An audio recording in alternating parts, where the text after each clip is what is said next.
오늘 우리에게 주시는 하나님의 말씀은 요한계시록 3장 7절에서 13절까지의 말씀입니다. 빌라델비아 교회의 사자에게 편지하라. 거룩하고 진실하사 다윗의 열쇠를 가지시니 곧 열면 닫을 사람이 없고 닫으면 열 사람이 없는 그가 이르시되, 볼지어다 내가 내 앞에 열린 문을 두었으되 능히 닫을 사람이 없으리라. 내가 내 행위를 아노니 내가 작은 능력을 가지고서도 내 말을 지키며 내 이름을 배반하지 아니하였도다. 보라, 사탄의 회당 곧 자칭 유대인이라 하나 그렇지 아니하고 거짓말하는 자들 중에서 몇을 내게 주어 그들로 와서 내 발 앞에 절하게 하고 내가 너를 사랑하는 줄을 알게 하리라. 내가 나의 인내의 말씀을 지켰은즉 내가 또한 너를 지켜 시험의 때를 면하게 하리니, 이는 장차 온 세상에 임하여 땅에 거하는 자들을 시험할 때라. 내가 속히 오리니 내가 가진 것을 굳게 잡아 아무도 내 면류관을 빼앗지 못하게 하라. 이기는 자는 내 하나님 성전의 기둥이 되게 하리니 그가 결코 다시 나가지 아니하리라.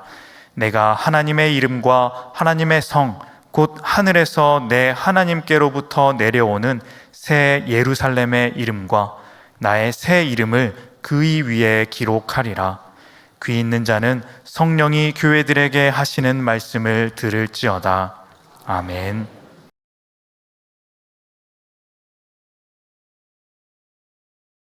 오늘은 우리 지난번에 소아시아의 7교회 가운데 5교회를 살펴보았는데, 나머지 2교회를 살펴보고자 오늘은 빌라델비아 교회, 그리고 다음 주에는 라오디게아 교회, 그래서 소아시아 교회 7교회를 다 다루도록 하겠습니다.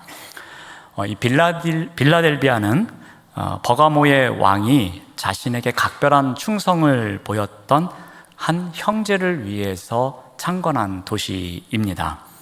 그래서 그 이름이 갖고 있는 뜻이 형제 간의 사랑입니다. 그러니까 빌라델비아, 여기에는 형제 간의 사랑을 간직하기 위해서, 그거를 기념하기 위해서 세운 도시임이 이름에 담겨져 있는 것입니다. 그런데 이 빌라델비아에는 이 지진이 가득한 도시라고 불릴 정도로 수많은 지진이 있었던 도시였습니다. 그러다 보니까 이 도시에 살던 사람들이 계속해서 떠나 다른 도시로 갑니다. 그래서 빌라델비아는 인구가 적은 도시였습니다. 또한 강변에 자리하고 있었는데 화산과 가까웠다고 합니다. 그래서 이 화산재가 늘 날아왔는데 오히려 그 화산재가 쌓이면서 포도 농사에 도움이 되었다고 합니다. 그래서 포도를 많이 재배할 수 있었고 그만큼 포도주가 특산물이 되는 도시이기도 했습니다. 이러한 도시에 예수 그리스도의 복음이 전해집니다. 그리고 교회가 세워집니다. 요한은 빌라델비아 교회에서 말씀하시는 그 천상의 예수를 소개하면서 오늘 본문 말씀을 또 기록하고 있습니다. 어떠한 예수님을 소개하는가 하면은 7절에서 이렇게 기록하고 있습니다.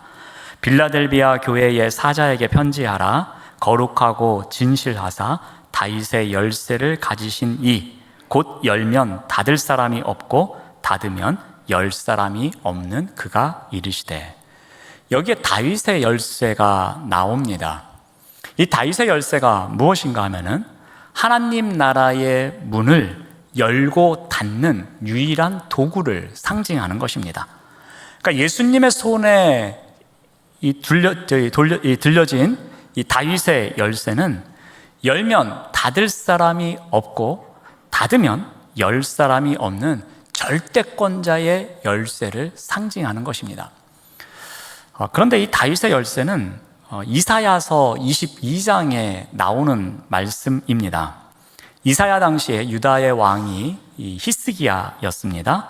히스기야 왕에게는 이 엘리야김이라는 충신이 있었습니다. 그는 왕의 제반 업무를 관장하는 자리에 있었는데 아마도 요즘 이야기로 하면은 비서실장 정도 되지 않을까 합니다. 그 누구도 엘리야김을 통하지 않고서는 왕을 만날 수가 없었습니다. 자, 이러한 엘리야김의 역할을 비유하면서 예언된 말씀이 있는데 그게 바로 이사야서 22장 22절입니다. 말씀을 보시면은 내가 또 다윗의 집의 열쇠를 그의 어깨에 두리니 그가 열면 닫을 자가 없겠고 닫으면 열 자가 없으리라. 예수님께서 대략 800여 년이 지난 이후에 그 예언된 이 열쇠를 가지신 분으로 지금 빌라델비아 교회에 나타나신 것입니다. 그러니까 엘리야김만이 왕을 만날 수 있는 유일한 열쇠를 가진 것처럼 오직 예수님만이 천국에 들어갈 수 있는 사람을 결정하는데 지금 빌라델비아 교회의 문을 이 예수님께서 열어주셨노라고 기록하고 있습니다. 자, 그렇다면 왜 예수님을 이와 같이 소개할까입니다. 왜 예수님을 굳이 다윗의 열쇠를 지닌 분으로 소개하고 있는가입니다. 그 배경은 이 빌라델비아에 살고 있는 유대인들과 관련이 되어 있습니다. 이 지역에 살고 있는 유대인들이 유난히 민족성이 강했다고 합니다. 이 민족주의가 강하다 보면은 장점도 있지만 단점도 있습니다. 그 대표적인 단점이 배타적인 마음을 갖는 것입니다. 그래서 이들은 그리스도인들을 그렇게 배척하고 핍박했다고 합니다. 회당에서도 쫓아내곤 했습니다.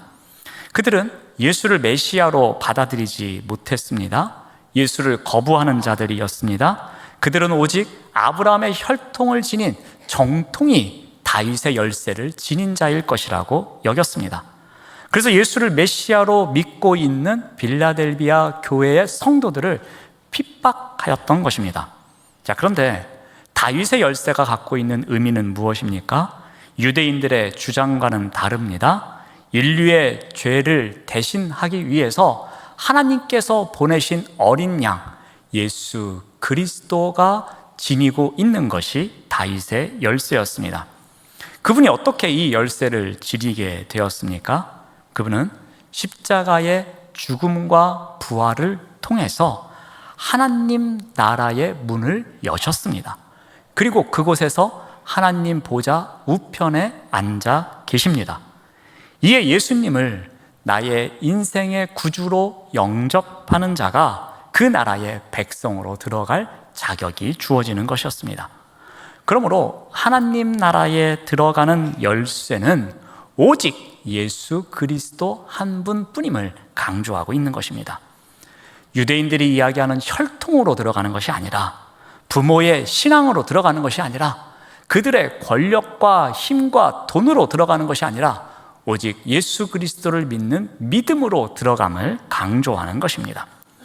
예수님을 다윗의 열쇠를 지닌 분으로 소개하는 이유가 바로 여기에 있습니다. 오직 예수님에게만 하나님 나라로 들어가는 문을 열고 닫을 수 있는 권한이 있음을 이야기합니다. 이러한 권한을 지닌 예수 그리스도께서 빌라델비아 교회를 향하여 어떻게 하십니까? 칭찬의 말씀을 해주십니다. 이 빌라델비아 교회는 요한계시록에 나오는 7 교회 가운데에 서머나 교회와 함께 칭찬만 받았던 교회였습니다. 이 시간 칭찬만 들은 빌라델비아 교회의 성도들의 신앙을 살펴보면서 우리 또한 어떻게 나와 이웃과 공동체를 세워나갈 수 있을지를 함께 배워보고자 합니다. 크게 2가지 정도를 말씀드리고자 하는데요. 먼저 그들은 극복하는 신앙이 있었습니다. 그들의 상황이 있었는데, 열악한 상황이 있었는데 이 상황을 극복하는 믿음을 갖고 신앙생활을 했던 자들이었습니다. 오늘 본문 8절 말씀을 봅니다. 내가 내 행위를 아노니 내가 작은 능력을 가지고서도 내 말을 지키며 내 이름을 배반하지 아니하였도다. 주님께서는 빌라델비아 교회를 칭찬하는 이유를 말씀하십니다. 그 이유가 무엇입니까? 이들은 작은 능력밖에 없었습니다. 그럼에도 불구하고 예수 그리스도께서 전해주신 그 말씀을 지키며 살아갔습니다. 그리고 작은 능력밖에 없음에도 불구하고 그들은 예수 그리스도를 배반하지 않았습니다. 이것을 강조하기 위해서 이 8절에서 대조법을 사용합니다. 무엇을 대조하는가 하면은 작은 능력과 내 말을 지키다, 이것을 대조합니다. 또한 작은 능력과 배반하다를 대조합니다. 자, 이 말이 무슨 말인가 하면은 작은 능력을 가졌다고 하면 어떻게 생각합니까? 아이고, 능력이 그거밖에 안 되는데 이 어려운 환경을 어떻게 이겨내겠어? 이 말씀 못 지켜라고 한다는 겁니다. 또한 작은 능력밖에 없는데 어떻게 이런 상황에서 예수 그리스도를 버릴 수밖에 없는데 어떻게 그렇게 살겠어? 라고 생각한다는 겁니다. 능력이 없기 때문에 당연히 불평하고 낙심하고 절망하면서 살아가는 가운데 신앙을 저버릴 수밖에 없다는 것입니다. 그러니 작은 능력이면 일어나는 결과가 이러함을 대조하고 있습니다. 그래서 강조하는 것이 무엇입니까? 이렇게 되는 것이 당연하지만 그런 삶을 살지 않아서 칭찬받고 있음을 강조하고 있는 겁니다. 여러분, 빌라델비아 교회의 사람들의 상황은 어떠했습니까? 그들은 그 시대에 사회적으로, 경제적으로 별로 볼품이 없는 사람들이었습니다. 세상적인 능력에 있어서도 미약한 공동체였습니다. 그래서 그 시대의 그 사회에 어떠한 영향력도 주지 못하는 아주 나약한 공동체였습니다. 그들은 세상적으로 볼 때 신분이나 지위나 돈이나 세력 등 외적 능력이 변변치 못했습니다. 매우 초라했습니다. 교인의 숫자도 얼마 안 됐습니다. 배우지도 못한 사람들이 모였습니다. 재능이 있는 자들도 별로 없었습니다. 그런데 그들을 핍박하고 있는 유대인 공동체는 어떠했습니까? 그들은 빌라델비아의 다수를 차지하고 있었습니다. 권력도 있었습니다. 사회적인 지위도 있었습니다. 돈도 있었습니다. 말 그대로 큰 능력을 갖고 있었습니다. 큰 능력을 갖고 있는 자들이 작은 능력을 갖고 있는 자들을 계속해서 압박하고 핍박하는 그런 상황 속에 놓여져 있었습니다. 그런데 이런 상황 가운데서도 빌라델비아 교회 사람들은 어떻게 했습니까? 그들에게는 주님의 말씀이 우선이었습니다. 주님 안에 머무르는 것이 그들에게는 가장 중요했던 것이었습니다. 비록 작은 능력밖에 없었지만 이 어려운 상황을 극복하기 위해서 믿음으로 뭉친 사람들, 그 사람들이 바로 빌라델비아 교회 사람들이었습니다. 그들은 주님의 이름을 붙잡고 그 이름을 배반하지 않고 살아냅니다. 그들에게는 상황을 극복하는 신앙이 있었기 때문에 이것이 가능했던 것입니다. 그래서 주님께서는 이들의 신앙에 감동을 받고 그들의 신앙을 칭찬해주고 계십니다. 자, 그렇다면 여기서 우리가 한 가지 살펴볼 것이 있습니다. 그러면 이 작은 능력을 갖고서도 어떻게 이와 같이 신앙을 지켜냈느냐라는 것입니다. 어떻게 그 상황을 극복하는 믿음을 가질 수 있었느냐입니다. 어떻게 그 약함에도 불구하고 강하게, 온전하게 신앙을 지켜낼 수 있었느냐입니다. 비슷한 상황에 있었던 바울의 이야기를 통해서 한번 그 비결을 발견해 보고자 합니다. 바울에게는 육체의 가시가 있었습니다.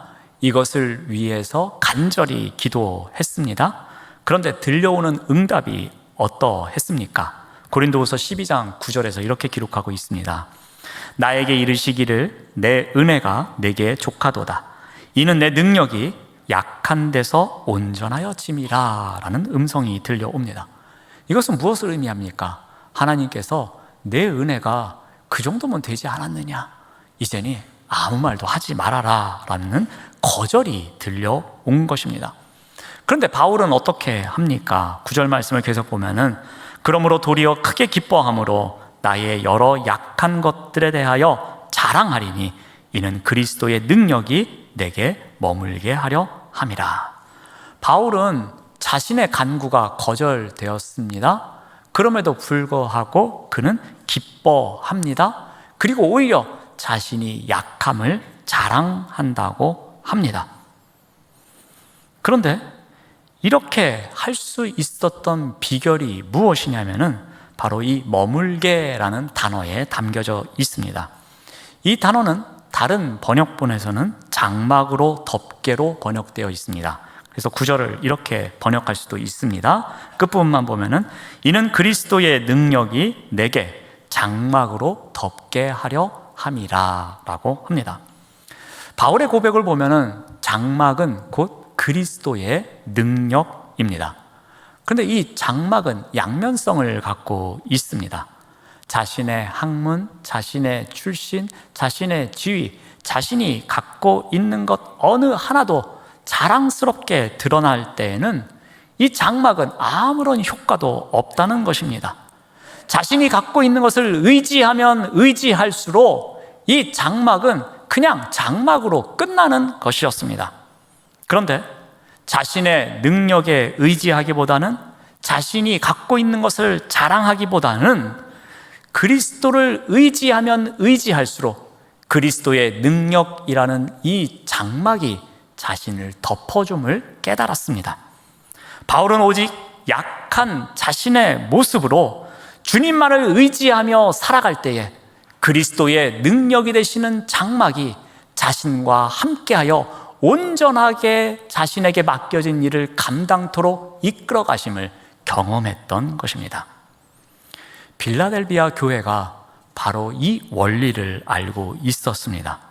바로 이 능력의 장막을 의지하는 교회였습니다. 그들은 외적으로 내적으로 상황이 열악했습니다.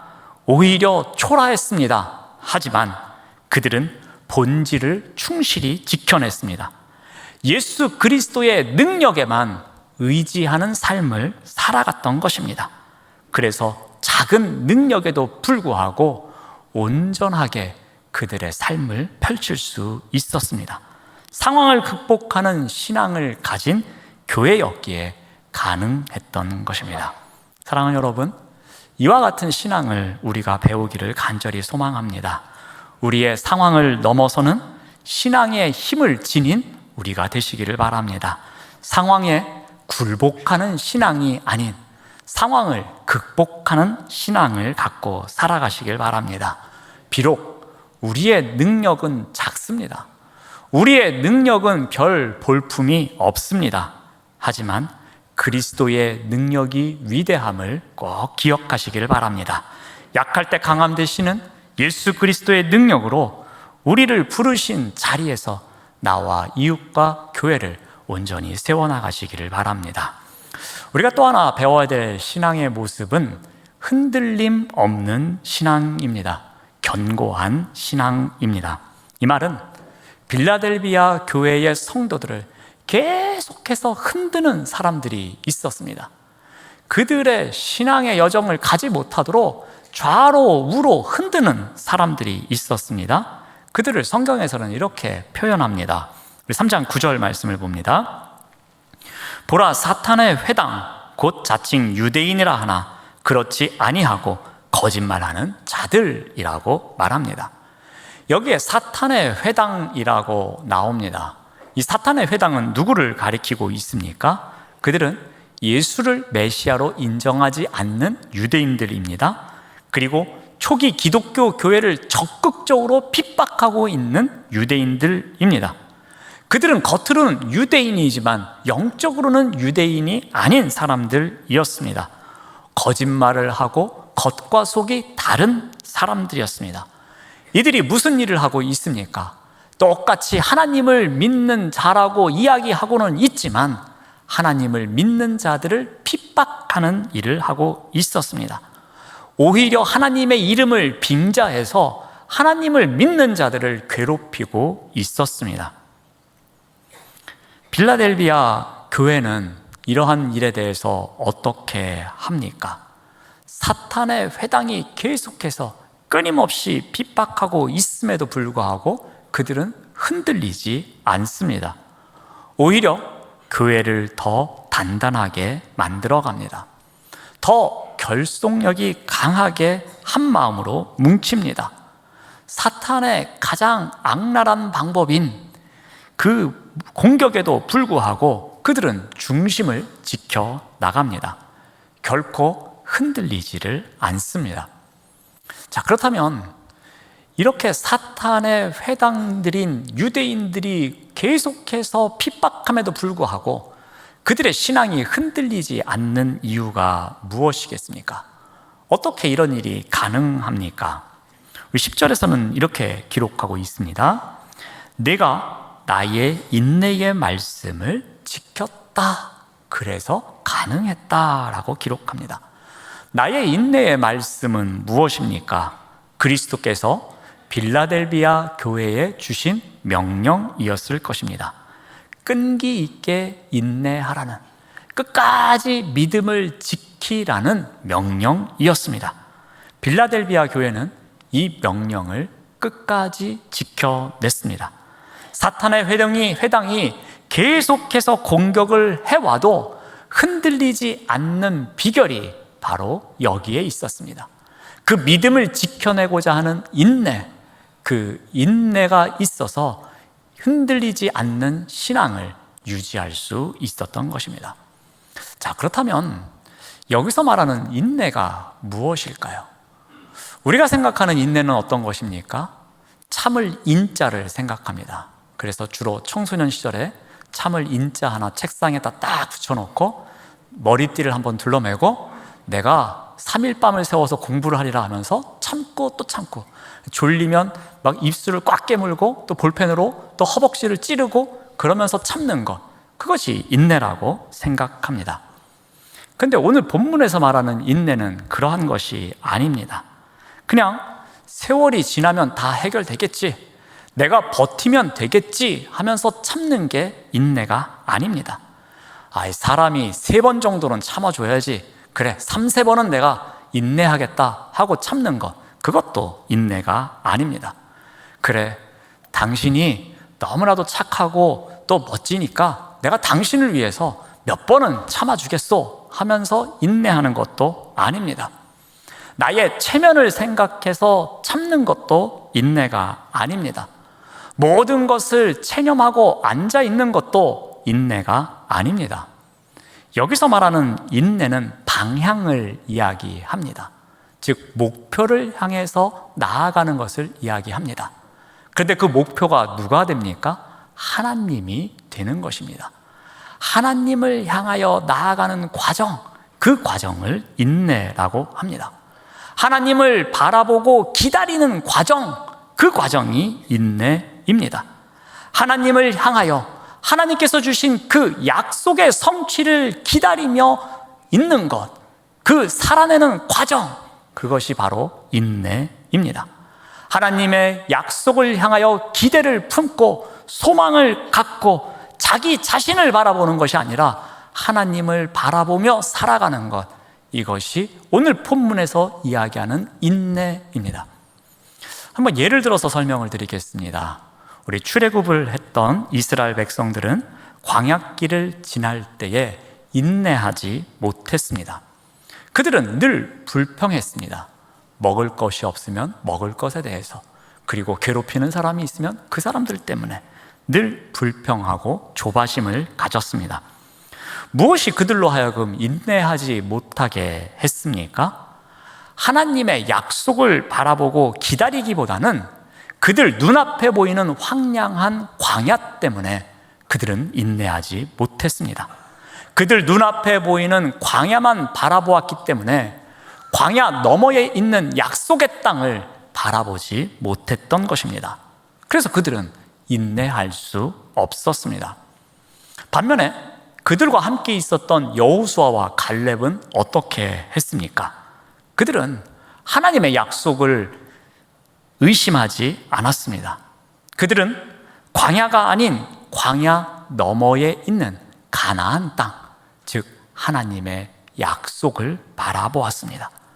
광야 40년 동안 백성들과 함께 살아가고 있는 그 땅에서 광야의 황량한 모습만 바라본 것이 아니라 그 모습 너머에 있는 하나님의 약속을 바라보았던 것입니다. 그래서 그들은 40년 동안 인내할 수 있었습니다. 여러분, 인내는 마치 터널을 지나가는 것과 같습니다. 터널에는 끝이 있다는 약속을 믿고서 그 믿음을 갖고 터널을 지나가는 것, 그 과정이 바로 인내입니다. 가로등도 없습니다. 캄캄합니다. 걷는다는 것은 너무나도 힘든 일입니다. 무섭습니다. 두렵습니다. 어떠한 일이 펼쳐질지 모릅니다. 그럼에도 불구하고 터널의 끝이 있다는 그 약속을 믿고서 걸어가는 것과 똑같다는 것입니다. 터널을 걸어가면서 과연 터널의 끝이 정말 있을까? 그 말이 사실일까? 의심이 찾아오기도 합니다. 가다가 넘어지기도 합니다. 때로는 한 발자국도 뗄 수 없어서 그 밀려오는 두려움 때문에 주저앉고 포기하고 싶은 마음도 찾아옵니다. 그럼에도 불구하고 한 걸음씩 내딛는 것, 언젠간 터널의 끝이 있을 것이라는 그 믿음을 붙잡고서 한 걸음씩 내딛는 과정을 살아가는 것, 이것이 바로 인내입니다. 넘어지기도 합니다.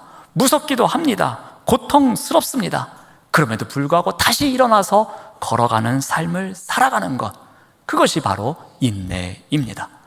끝이 있을 것이라는 약속, 그 약속만을 바라보고 살아가는 삶, 그것이 인내입니다. 그렇게 살아가다 보면 멀리서 희미한 빛이 보이는 것 같습니다. 누군가 힘과 용기를 내라고 손짓하는 것처럼 보여집니다. 바로 그 길 끝에서 약속의 주님이 면류관을 들고 계시는 것으로 여겨집니다. 그래서 빌라델비아 교회에도 이런 약속을 해 주십니다. 계시록 3장 1절 말씀, 11절 말씀을 보시면은 내가 속히 오리니 내가 가진 것을 굳게 잡아 아무도 내 면류관을 빼앗지 못하게 하라라고 말씀하십니다. 면류관은 무엇입니까? 하나님께서 약속해 주신 상급입니다. 이 약속을 바라보고 그 약속을 향하여 기다리며 나아가는 것, 그것이 바로 인내라고 가르쳐 줍니다. 빌라델비아 교회가 바로 이러한 인내가 있었습니다. 터널을 지나는 것과 같은 상황이었을 겁니다. 겉으로는 똑같이 하나님을 믿는다고 하지만 오히려 그들에게 핍박을 받는, 그것도 끊임없이 계속해서 핍박을 받는 상황이었습니다. 신앙이 흔들릴 수밖에 없는 순간이었습니다. 그런데 그럼에도 불구하고 그들은, 빌라델비아 교회 사람들은 어떻게 합니까? 하나님의 약속인 면류관을 바라보고 나아갑니다. 그 면류관을 붙잡고 고통의 순간이지만, 어둠의 터널이지만 그 시간을 인내로 살아냈던 것입니다. 사탄의 회당이 계속 흔들고자 해도 견고한 신앙을 지켜낼 수 있었습니다.